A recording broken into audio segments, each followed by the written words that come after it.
Welcome to Adivasi social media. Adivasi social media पाहटा खोना सगुन जोहार। सानाम कोगे जोहार। सानाम कोगे कम बेसी बन बाड़ाया जनी नितोगा ऑक्तोरे अड़ी आयमा नॉन एसटी होड़ को एसटी काना ओ आदिवासी को फेक एसटी सर्टिफिकेट जुगाड़ कातेन एसटी मेने आदिवासी को बाखरा जुड़ूरे भाग को बसावेदा। तो नवागे नितोगा ऑक्तोरे आदिवासी मेने के एंटायर पिछला वर्गोरिन होड़ को लगिन अड़ी मारांग बार्निंग इशू काना। तो बयहा आर मिसी को डिटेल्स गपाल माराव सेनो लहारे आपे सानाम को ठेन इना जोड़तीते अरदास आर नेहर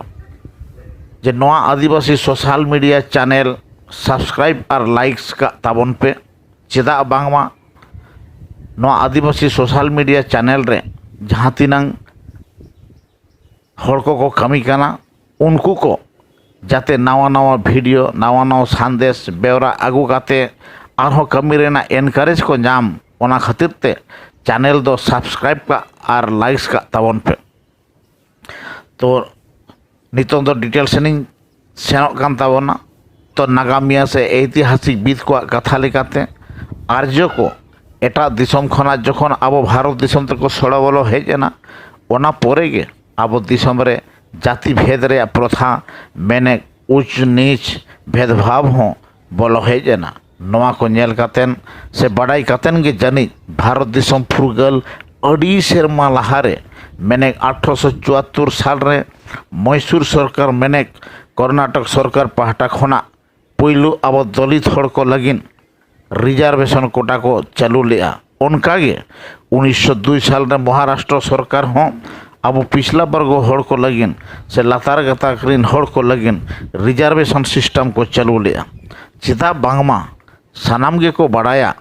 अब दो आदिवासी काना बन नवा दिसम रिन मूलवासी काना बन मैंने सन ऑफ द सॉइल अब दो सानाम गे को मेथाबन भारत दिसम फुरगलेन तायम 1950 साल रे 26 जनवरी हिलो संविधान को लागू किया। ओना संविधान मेने हक हित आधार तेगे नितों स्टेट वाइज मेने पनत बेसिस ते शेड्यूल कास्ट और शेड्यूल ट्राइब रिन हड़ को लगिन से दलित मेने पिछला वर्ग हड़ को लगिन सरकारी तमाम स्कूल कॉलेज यूनिवर्सिटी करे ओलो पढ़ाव रे सुजोग सुविधा एम सावते सरकार सानाम लेकान दफ्तर करेगे चाकरी नौकरी रिया रिजर्वेशन कोटा को बहाल दोहो बना ओना लेकाते नितों नेलोगोग काना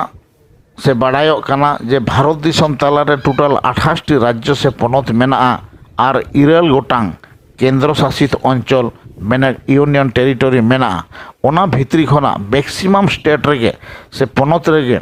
आबो आदिवासी मेने मूलवासी से एसटी एससी रिन हड़ को अड़ी आयमा बन ताहन काना मेनखान नेलोग काना अड़ी आयमा राज्य से पनत करेगे चेतान जाति रिन हड़ को फेक एसटी सर्टिफिकेट जुगाड़ काते आबो आदिवासी को मेने मूलवासी को बाखरा जुड़ूरे रिजर्वेशन कोटारे भाग को बैसवेदा। विशेष काते पश्चिम बांगला पनत रिया सीमाना से बॉर्डर इलाका रिया जिला करे जतखना बढ़ती फेक एसटी सर्टिफिकेट रिया रोमरोमा चला काना सानाम जायगा सानाम टोठा रेगे नॉन एसटी मेने आदिवासी को एसटी काना जहाँ तो मिट कथाते चेतान जाति रिन हड़ बन बाड़ाया जहाँ को सरनेम से टाइटल तो हुयुग काना घोष विश्वास राय मंडल अधिकारी चौधरी सरकार हलदार गोलदार भौमिक पात्र बनर्जी इभिन खातून मेने मुस्लिम कम्युनिटी रिन हड़ को फेक एसटी सर्टिफिकेट जुगाड़ कातेन आदिवासी को सानाम लेकान सुजोग सुविधा हाताव लगिन नितों रिजर्वेशन कोटारे भाग को बैसवेदा। सारीगे बयहा आर मिसी को नितोगा ऑक्तोरे नवा फेक सर्टिफिकेट इशू दो आड़ी मारांग बार्निंग इशू काना नवा को नेल काते रेहों बाड़ाई तुलुज रेहों अब आदिवासी को मुद्रे मेने मूलवासी को जानी केटे सही बांग बन जुमिद दाड़े मिट्टांग चातम लातार से मिट्टांग प्लेटफॉर्म ते हेज कातेन फेक एसटी सर्टिफिकेट विरुद्ध रे बांबन जागे दाराम रुआर दाड़ेयाकावतना। स्ट्रेंज, भेरी स्ट्रेंज। आबो को तालारे उनंग आयमा क्लाब, गावता, संस्था, एसोसिएशन, ऑर्गेनाइजेशन को ताहेन तुलुज रेहों ओहबन जांगे दाराम रुआर दाड़ेयाकान। कारण आबो को तालारे जानी जुमिद रेया अभाव मेना। पालेन संस्था से गावता को मुद्रे हिस्सा सुया रेया राज चला काना। पालेन ओना खातिर तेगे आबोरेन बैरी को नवा सुजोग सुविधा को हतावेदा आर आबो मेद पेरे नेल काते रेहों चेद हं बाबन चिका दाड़ेयाग काना। तो बयहा आर मिसी को आदो बाबन बतावा इनांग गेबन साहवा। आबो को तालारे हिसा हिसी बागी कातेन मिदु हुयुआ, जुमिदो हुयुआ और जुमिद रिया बाबेर बाराही ते तोल मिद काते सानाम आदिवासी और मूलवासी को लहा हेज कातेन schedule caste schedule tribe identification act 1994 आधार ते सर्टिफिकेट इशुइंग अथॉरिटी मेनेट आमला अधिकारी को चैलेंज को हुआ जे फेक सर्टिफिकेट होल्डर को भाषा, संस्कृति, आचार व्यवहार, रीति नीति एमान को दो सारी आबो आदिवासी से मूलवासी लेका से एटागे चेतान जातिरिन हड़ को लेका खान दो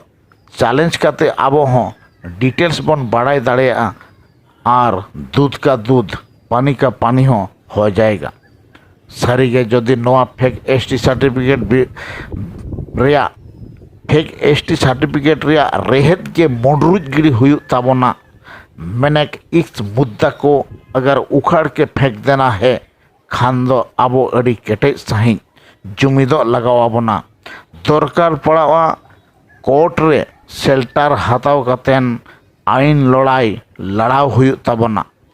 तबे ना फेक एसटी सर्टिफिकेट विरुद्ध रे आबो जांगे दाराम सार्थकवा और जोश रेहबन सेटर दाड़िया और नेक्स्ट जनरेशन से आने वाला पीढ़ी के लिए भी हम लोग बचा के रख सकते हैं। और बंखान नुकु फेक एसटी सर्टिफिकेट होल्डर के राज चला। तो बयहा और मिसी को नवागे आले आदिवासी सोशल मीडिया चैनल पहाटा खना सानाम कोठेन अरदास और नेहर जे आपनारा घारंज रे कमी मने कातेन सानाम को बन जुमिदोआ और नवा बार्निंग इशू विरुद्ध रे बन तिंगु दारामो गया और लड़ाई रे बन शामिलो गया। तबे एनांग आबोआ जितकर हुआ से जोश रे बन सेटर दाड़ेया। मा एनखान सानाम कोगे हुल से जोहार।